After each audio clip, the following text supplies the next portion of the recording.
આ મગફળી જે દર વર્ષે હોય ને કોરી કમ્પ્લીટ, એ આ વર્ષે આ વરસાદ કમોસમી વરસાદને કારણે અમારું હાવ બધું કમ્પ્લીટ કરી નાખ્યું ભોગવાઈને. અને અહીંયા અમને કોઈ પૂછવા એ આજે સર્વે કરે તો સર્વે કરવામાં અમારી પાસે કોઈ આવ્યું નથી બેન. હવે એનું શું થાય એ કંઈ ખબર નથી.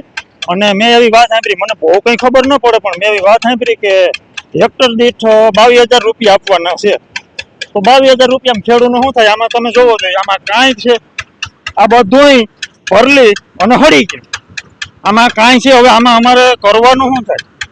એવડા ખર્ચા કર્યા હોય, એવડી મજૂરી ચડાવી હોય, તો આ રૂપિયા અમારે ખેડૂતને આવે ક્યાંથી?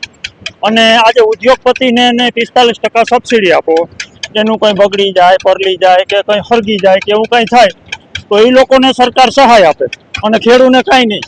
ખેડૂત છે ને, એક મને તો એવું લાગે કે ખેડૂતને એ કોઈ મનુષ્ય કે જીવને લેખતા જ નથી કે આ જીવ છે એમ. એ પ્રાણી સમાન સમજે છે એ લોકો, કે ખેડૂત કાંઈ છે જ નહીં.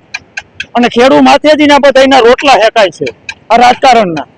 હું હાવ જોરદાર ઠેકીને કહું, ખેડૂત છે તો આ દુનિયા છે, ખેડૂત નથી તો કાંઈ નથી.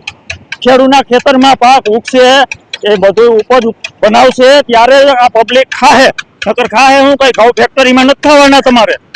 તો ખેડૂતને જીવતો રાખો તો આ દુનિયા અને આ દેશ આપણો આગળ આવશે, નકર આમાં પથારીઓ ફરી જાય દેશની આખાની.